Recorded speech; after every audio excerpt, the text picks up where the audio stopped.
الحمد لله نحمده ونستعينه ونستغفره ونؤمن به ونتوكل عليه ونعوذ بالله من شرور أنفسنا ومن سيئات أعمالنا من يهده الله فلا مضل له ومن يضلله فلا هادي له ونشهد أن لا إله إلا الله ونشهد أن سيدنا ومولانا محمدا عبده ورسوله أما بعد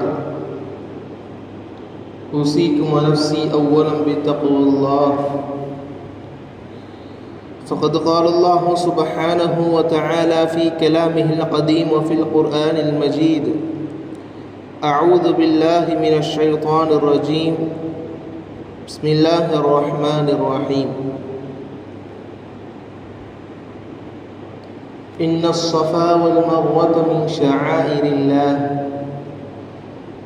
صدق الله العظيم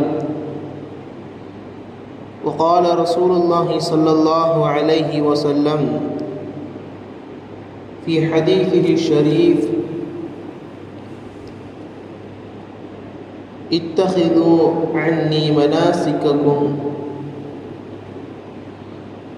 صدق رسوله النبي الكريم. எல்லா புகழும் எல்லாம் அல்ல அல்லாஹ் ஒருவனுக்கே உரித்தாகட்டுமாக. சலாத்தும் சலாமும் ஈருலகநாதர் சன்மார்க்க போதகர் நமது உயிரினும் மேலான கண்மணி நாயகம் முஹம்மது ரசூலுல்லாஹ் ஸல்லல்லாஹு அலைஹி வஸல்லம் அன்னவர்கள் மீதும் அவர்களின் உத்தம சத்திய சஹாபாக்கள், தாபிஈன்கள், தபஅ தாபிஈன்கள், வலிமார்கள், சுஹதாக்கள், நாதாக்கள், மேலும் வீற்றிருக்கும் நம் அனைவரின் மீதும் எல்லாம் அல்ல அல்லாஹுவின் அன்பும் அருளும் வற்றா கருணையும் என்றென்றும் நின்று நிலவட்டுமாக. ஆமீன். கண்ணியம் நிறைந்த இந்த துல்ஹஜ்ஜுடைய மாதத்தில் அவனது நம்முடைய மிக பெரும் அருட்கொடையான அல்லாஹுவால் தேர்ந்தெடுக்கப்பட்ட அவனது திரு இல்லம் கஅபாவை தவாஃப் செய்வதற்கும் அங்கே ஹஜ் செய்வதற்கும் உம்ரா செய்வதற்கும் இந்த மாதத்திலே மக்கள் பிரயாணப்படுகிறார்கள். அதன் நோக்கத்தில் நாம் ஹஜ்ஜினுடைய நன்மைகள் என்ன, ஹஜ்ஜை செய்யாமல் விட்டுவிட்டால் அவருக்கு கிடைக்கப் போகிற தண்டனைகள் என்ன, மேலும் ஹஜ்ஜினுடைய சிறப்புகளை எல்லாம், அது யார் யார் மீது கடமைகள் எல்லாம் சென்ற வாரத்தில் நாம் பார்த்தோம். அருமைக்குரியவர்களே, அதன் வரிசையில் ஹஜ்ஜில் இடம்பெறுகிற ஸ்தலங்கள், இடங்கள், அங்கே செய்கிற இபாதத்துகளில் இருக்கின்ற நன்மைகள் என்ன, அந்த இடங்களினுடைய சிறப்புகள் எல்லாம் என்னென்ன என்பதை பற்றியான சிந்தனைகளை தான் இன்று நாம் சிந்திக்கவிருக்கிறோம். ஆரம்பமாக ஒருவர் ஹஜ்ஜை செய்ய வேண்டும் என்றால் அவருக்கான இந்த பிரயாணத்திற்கான அவருடைய குடும்பத்திற்கு தேவையான எல்லா விதமான செலவினங்களுக்கான காசு பணங்கள் இருக்க வேண்டும். அப்படி ஒருவர் அந்த காசு பணங்களை பெற்று உடலில் ஆரோக்கியத்தையும் பெற்றவாறு ஒருவர் இருந்தால் கட்டாயம் அவர் ஹஜ் செய்ய வேண்டும். அப்படி ஹஜ் செய்ய முற்பட்டால் ஆரம்பமாக அந்த மனிதர் இஹ்ராமை கட்ட வேண்டும். முதலாவதாக ஹஜ்ஜினுடைய நாட்கள் என்ன என்பதை தெரிந்து கொள்வோம். ஹஜ்ஜினுடைய நாட்களே 5 நாட்கள். துல்ஹஜ்ஜினுடைய பிறை 8 துல்ஹஜ்ஜினுடைய பிறை 12 வரை.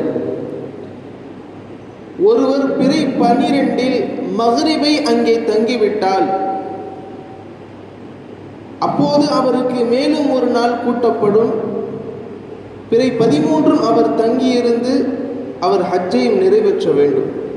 ஆக கட்டாயமான 5 நாட்கள் என்று சொன்னால் ஹஜ்ஜினுடைய நாட்கள் 5 நாட்கள். துல் ஹஜ்ஜினுடைய பிறை 8, 9, 10, 11, 12 இந்த 5 நாட்கள். இந்த ஹஜ்ஜில் ஒருவர் செய்வதற்கு முன்னால் அந்த ஹஜ்ஜை எப்படி செய்ய வேண்டும், எந்த விதத்தில் ஹஜ்ஜு செய்தால் மேலும் கூடுதலான நன்மைகள் என்று பார்க்கிற போதுதான் சில நபர்கள் ஹஜ்ஜு செய்வதற்கு முன்னால் உம்ராவை செய்துவிட்டு ஹஜ்ஜை செய்வார்கள். காரணம், ஸல்லல்லாஹு அலைஹி வஸல்லம் அன்னவர்கள் சொல்லிக் கொடுத்த முறைகள் அது. நீங்கள் ஹஜ்ஜையும் மேலும் உம்ராவையும் தொடர்படியாக செய்வதன் மூலம் உங்களுடைய பாவங்கள் மன்னிக்கப்படும், ஏழ்மைகள் நீக்கப்படும் என்றார்கள். அதன் அடிப்படையில் பெரும்பான்மையான ஹாஜிமார்கள் ஏதேனும் ஒரு சிலர்கள் மாத்திரமே ஹஜ்ஜை மட்டும் நிறைவேற்றுவார்கள். ஆனால் மிகச்சிறந்த ஒரு ஹஜ்ஜு என்னவென்றால் உம்ராவை செய்துவிட்டு ஹஜ்ஜை செய்வது மிகச் சிறந்தது. அதனால்தான் பிறை 8 இது ஹஜ்ஜினுடைய பிறை 8 அவர்களுடைய ஹஜ்ஜினுடைய இபாதத்துகள் துவங்குவதாக இருந்தாலும் அவர்கள் ஒரு கூடுதலான சில நாட்களுக்கு முன்னே அவர்கள் மக்காவிற்கு சென்று விடுவார்கள். காரணம், உம்ராவை நிறைவேற்றுவதற்கு. எனவே அதன் அடிப்படையில் முதலில் உம்ராவை செய்வார்கள், பின்பு ஹஜ்ஜை செய்வார்கள். வாருங்கள், முதலில் ஹஜ்ஜையும் உம்ராவையும் செய்வதற்கு ஒரு மனிதர் கட்டாயம் இஹ்ராமை அணிய வேண்டும். ஸல்லல்லாஹு அலைஹி வஸல்லம் அன்னவர்கள் ஹஜ்ஜில் அவர்கள் என்ன செய்தார்கள் என்பதை பார்க்கிற போது ஆரம்பமாக அவர்கள் ஒரு மீகாத் என்னும் ஒரு இடத்திற்கு செல்வார்கள். பொதுவாகவே ஹஜ்ஜை ஒருவர் செய்ய வேண்டும் என்றால் அந்த மக்காவிற்கு நுழைவதற்கு முன்னால் 4 திசைகளிற்கும் 4 விதமான எல்லை கோடுகள் என்னும் மீகாத் இருக்கும். அந்த மீகாத்தில் சென்றுதான் நாம் இஹ்ராமை அணிந்து அங்கே நியத்தை வைத்து மேலும் நான் ஹஜ்ஜு செய்ய போகிறேன் என்பதற்குண்டான அடையாளமாக லப்பைக் அல்லாஹும்ம லப்பைக் லப்பைக் லா ஷரீக லக லப்பைக் என்ற அந்த கலிமாவை அங்கே நாம் துவங்கி நம்முடைய ஹஜ்ஜை துவங்கும். ஒவ்வொரு இடத்திலும் ஒவ்வொரு இபாதத்திலும் ஒரு பாடம் இருக்கிறது என்பதை நாம் சொன்னோம். ஸல்லல்லாஹு அலைஹி வஸல்லம் அன்னவர்கள் இஹ்ராமை அணிவார்கள் என்பதை பார்க்கிறோம். இஹ்ராம் என்றாலே ஆண்களுக்கு பார்க்கிற போது 2 முனைகளும் தைக்கப்படாமல் மேலும் எந்தவித நறுமணங்கள் பூசப்படாமல் பட்டுக்கள் கலக்காத, எப்படி ஒருவர் அவர் மௌத்தானால் அவரை தஃபன் செய்கிற போது வெறும் வெண்மையான ஆடை கொண்டு அவர் இருப்பாரோ, நாம் தஃபன் செய்யப்படுவோமோ, அதன் அடிப்படையிலேயே இஹ்ராமை கட்டுகிற ஒருவரும் தரிக்கப்படாத துணிகளை அவர் அணிய வேண்டும். நறுமணங்கள் பூசப்படாத அந்த தரிக்கப்படாத துணிகளை, அதுவும் குறிப்பாக வெண்மையான துணியை அணிய வேண்டும். 2 ஆடைகள். நாம் மௌத்தானால் எப்படி நமக்கு ஆடைகள் இருக்குமோ அதுபோல 2 ஆடைகள். ஒன்று கீழே நாம் உடுத்துவதற்கான கீழ் ஆடைகளும் மேலே நம்மை மறைத்துக் கொள்வதற்கான மேல் துண்டு. இந்த 2 தான் இஹ்ராமுடைய ஆடைகள். பெருமைக்குரியவர்களே, இந்த இஹ்ராமினுடைய ஆடைகள் சொல்லுகிற ஒரு பாடம், நம்முடைய மௌத்தினுடைய நினைவை நாம் அங்கு கொண்டு வருது. எப்படி நாம் மௌத்தானால் நாம் வெண்மை நிறத்தில் அலங்கரிக்கப்பட்டு நம்மை துணிகளால் மூடப்பட்டு நாம் தஃனிடப்படுவோமோ, அதை நாம் நினைவு கூறுவதற்காகத்தான் அங்கே இஹ்ராமை கட்டுகிற ஹாஜிமார்கள் ஹஜ்ஜை நிறைவேற்றுகிற ஆரம்பத்தின் துவக்கத்திலேயே மௌத்தினுடைய சிந்தனையை அவர்களுடைய மனதிற்குள்ளே கொண்டுவதற்கு. எனவே மௌத்தினுடைய சிந்தனை ஒரு மனிதன் அதிகமாக சிந்திக்க வேண்டும் என்ற இந்த பாணியில் தான், அதன் நோக்கத்தில் தான் இஹ்ராமினுடைய ஆடையும் அவ்வாறு வடிவமைக்கப்பட்டிருக்கிறது. ஸல்லல்லாஹு அலைஹி வஸல்லம் அன்னவர்கள் சொல்வார்கள், உஸ்குரு ஹாதிமில் லத்தாத், உஸ்குரு ஹாதிமில் லத்தாத். இந்த உலகத்தினுடைய இன்பங்களை சுவைகளை அழிக்கக்கூடிய அந்த நாளை நீங்கள் அதிகமாக நினைவு கூறுங்கள்.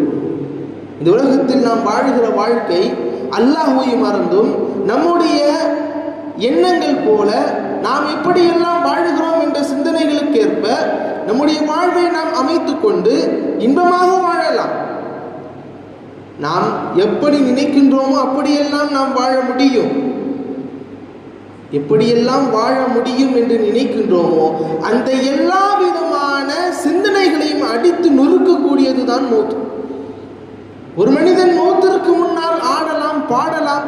அந்த மனிதன் நினைத்தால் என்ன வேண்டுமானாலும் செய்யலாம். நன்மையையும் செய்ய முடியும், தீமையையும் செய்ய முடியும்.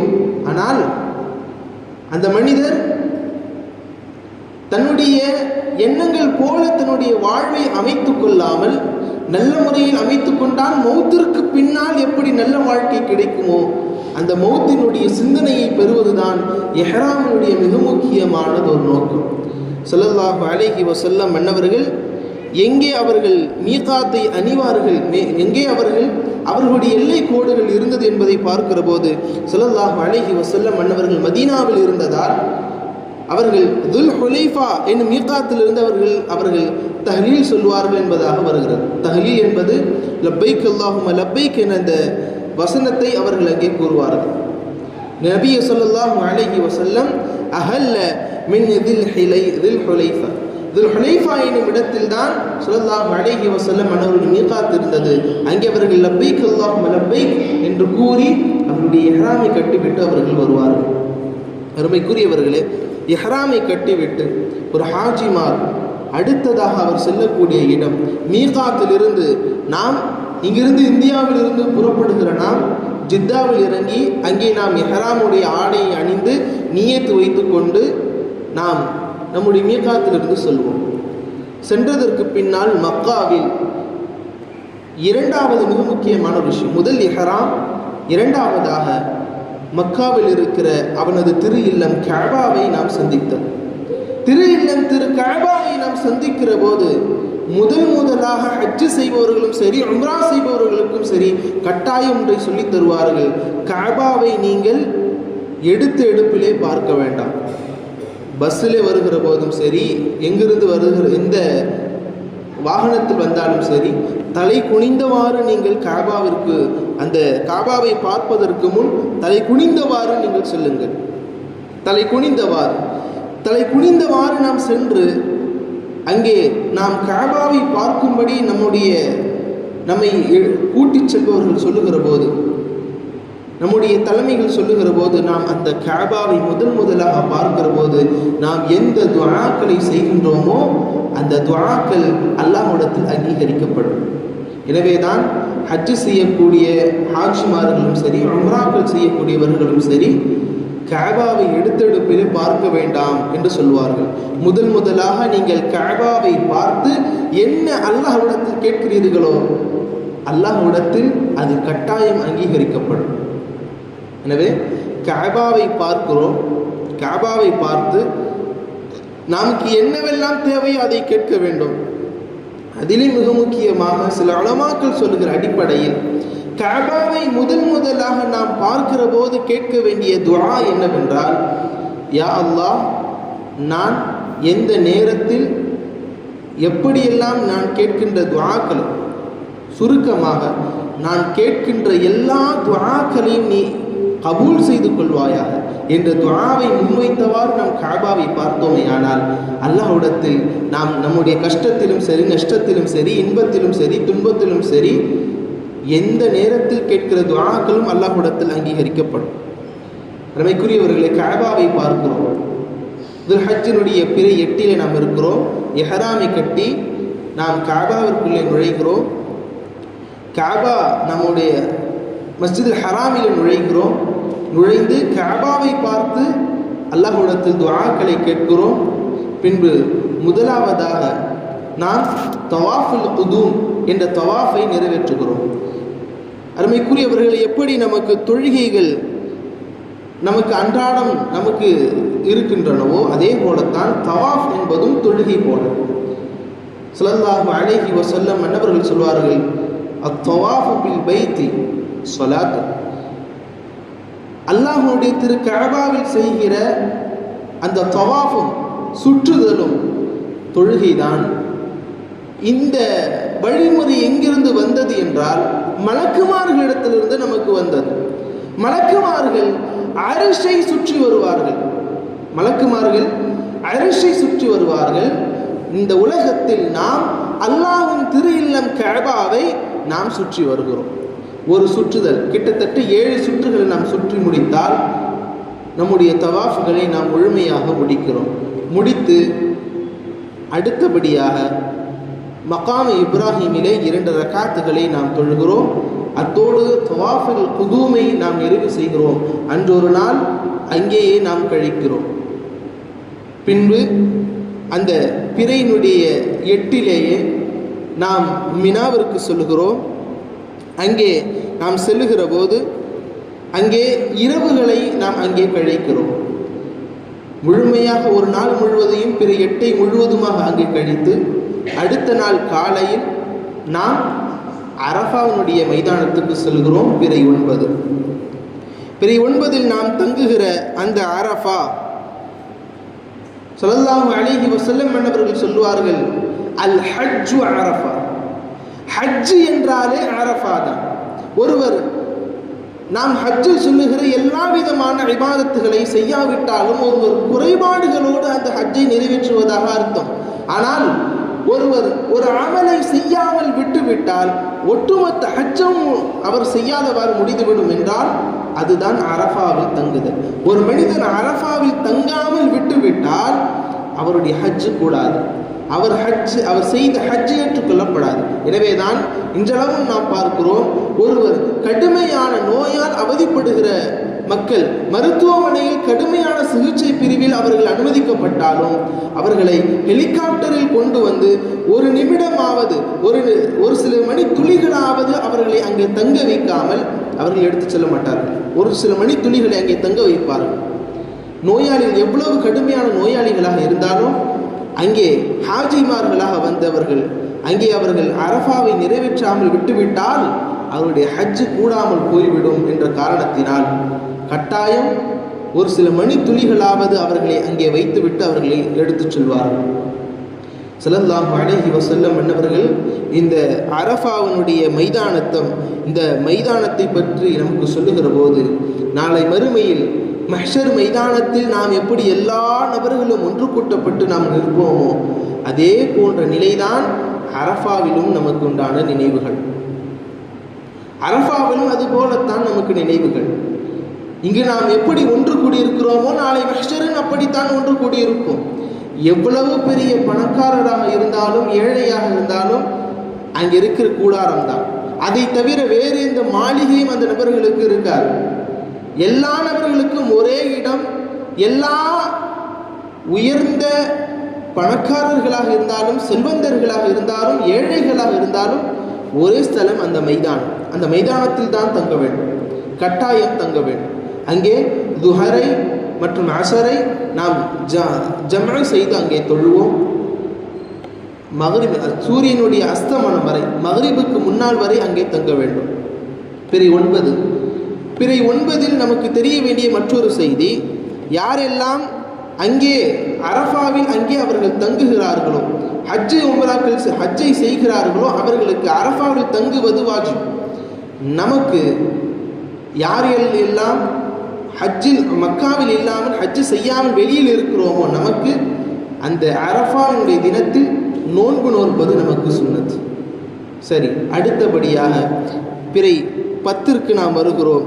அங்கே பிறை 9 மக்ரிபிலிருந்து மக்ரிபுக்கு பின்னால் நாம் முஸ்தலிஃபாவுக்கு செல்கிறோம். முஸ்தலிஃபாவில் சென்று அங்கே மக்ரிபையும் இஷாவையும் ஒரு சேர ஜம்அ செய்து தொழுகிறோம். அங்கே இருக்கிற அருகில் இருக்கிற மலையில் நாம் கற்களை பொறுக்குகிறோம். காரணம், அடுத்த நாள் பிறை 10 நாம் ஜமராத் கல்லடிகளை செய்யக்கூடிய அந்த இடத்திற்கு செல்ல வேண்டும். எனவே நமக்கு தேவைப்படக்கூடிய கற்களை எடுத்து செல்கிறோம். சுமார் 73 கற்களை கூறுவார்கள். அதற்கு மேற்பட்ட கற்களை நாம் எடுத்து செல்ல வேண்டும். சின்ன சின்ன கற்களாக எடுத்து அடுத்த நாள் துல்ஹஜ்ஜினுடைய 10 பெரிய ஜம்ராத் என்று சொல்லக்கூடிய மிகப்பெரிய ஒரு கல் எரியும் இடம். இந்த கல்லெறியிடம் ஏன் அங்கே வந்தது? நபி இப்ராஹிம் அலைஹிஸ்ஸலாம் அன்னவர்கள் இஸ்மாயில் அலைஹிஸ்ஸலாம் அன்னவர்களுடைய கனவில் பார்த்த அந்த கட்டளை, அவர்களை அறுக்குமாறு கட்டளையிடப்பட்ட அந்த கனவில் அந்த கட்டளையை நிறைவேற்றுவதற்காக தன் மகனை பலியிடுவதற்காக கூட்டிச் செல்கிற போது ஷைத்தான் அந்த இடத்தில் தடுத்தான், முஸ்தலிஃபாவில். இந்த போல நீங்கள் உங்கள் மகனை அறுக்க வேண்டாம், நீங்கள் இப்படி எல்லாம் செய்ய வேண்டாம் என்ற ஆசை வார்த்தைகளை கொண்டு இப்ராஹிம் அலைஹிஸ்ஸலாம் அன்னவர்களை தடுத்து நிறுத்துகிற போது இப்ராஹிம் அலைஹிஸ்ஸலாம் அன்னவர்கள் செய்த செயல், அந்த ஷைத்தானை கல்லால் எடுத்து அறிந்தார்கள். அதனுடைய வழிமுறை தான் இன்றும் நாம் ஜமரத் என்று வைத்திருக்கிறோம். கல்லெறியும் இடமாக 3 விதமான ஜமரத்துகள் இருக்கிறது. பிறை 11 பிறை 10 நாம் கட்டாயம் எறிய வேண்டிய ஜமராத் பெரிய ஜமராத். அடுத்தபடியாக ஜமராத்தை எரிந்துவிட்டு அதே 10 நாம் குர்பானியை கொடுக்கிறோம், நம்முடைய முடிகளை களைகிறோம். 4வதாக மக்காவிற்கு மீண்டும் தவாஃபுல் இஃபாதா எனும் தவாஃபை செய்கிறோம். மேலும் நாம் அங்கே சஃபா முதல் மருவா வரை சஅய் செய்கிறோம். நமக்கு தெரிந்தது அன்னை ஹாஜிரா அம்மையாக அன்னவர்கள் இங்கும் அங்குமாய் ஓடி வந்த அந்த விஷயத்தை வைத்து நமக்கும் வாஜிபாக்கப்பட்டது சஅய் செய்தல், தொங்கோட்டம் ஓடுதல். சஃபா முதல் மருவா வரை, மருவா முதல் சஃபா வரை என்று 7 முறைகள் நாம் ஓடுவது, தொங்கோட்டம் ஓடுதல் நமக்கு வாஜிபாக்கப்பட்டிருக்கிறது. அடுத்தபடியாக பிறை 11 மினாவிற்கு செல்லுகிறோம். அங்கு இருக்கிற 3 ஜமராத், பெரிய ஜமராத், நடுவில் இருக்கிற ஜமராத், பெரிய ஜமராத் என்ற 3 ஜமராக்களில் மொத்தமாக 21 கற்களை எறிகிறோம். அதே இபாதத்தை மேலும் 12வது நாட்களில் துவங்குகிறோம். துவங்கி மக்ரிப் முன்னாளுக்குள் நாம் அந்த இடத்திலிருந்து நாம் செல்ல வேண்டும். அப்படி செல்லாவிட்டால், அப்படி மக்ரிபினுடைய பிறை 12 நாம் தங்கிவிட்டோம் என்றால் அடுத்த நாள் பிறை 13 அங்கே தங்குவது வாஜிப் என்ற அடிப்படையில் 13 தங்குகிறோம். ஜமராத்தை இது போல இபாதத்தை செய்கிறோம். கடைசியாக தவாஃபுல் விதா, விடைபெறுகின்ற தவாஃப் என்னும் தவாஃபை முடித்து அந்த ஹஜ்ஜை நாம் நிறைவு செய்கிறோம். அருமைக்குரியவர்களே, இவ்வளவு பெரிய ஹஜ்ஜினுடைய இபாதத்துகளில் இன்னும் சொல்லப்போனால் ஒவ்வொரு விஷயத்திலும் மென்மேலும் விதமான சிறப்புகளும் அந்தஸ்துகளும் உண்டு. நாம் தெரிந்த இந்த செய்திகளை மென்மேலும் நாம் நம்முடைய மனதில் நினைத்து வைத்துக் கொள்வோம். மென்மேலும் ஹஜ்ஜையும் உம்ராவையும் செய்வதற்குண்டான நல்ல நசீபை எல்லாம் அல்லாஹ் நம் அனைவருக்கும் தந்தருள் புரிவானாக. மேலும் யார் யாருக்கெல்லாம் ஹஜ்ஜும் செய்வதற்கும் உம்ரா செய்வதற்கும் வசதி இல்லாமல் இருக்கின்றோமோ நம் அனைவருக்கும் அல்லாஹ் ஜல்லஷனஹு தஆலா மென்மேலும் பரிபூர்ணமான ரிசுக்கையும் அதற்குண்டான வளத்தையும் நலத்தையும் தந்து நாம் ஹஜ்ஜு செய்வதற்கும் உம்ரா செய்வதற்கும் வல்லோன் அல்லாஹ் நம் அனைவருக்கும் நசீபை தந்தருள் புரிவானாக. ஆமீன். வ ஆகிரு தஅவானா அல்ஹம்துலில்லாஹி ரப்பில் ஆலமீன். அஸ்ஸலாமு அலைக்கும் வ ரஹ்மத்துல்லாஹி வ பரகாத்துஹு.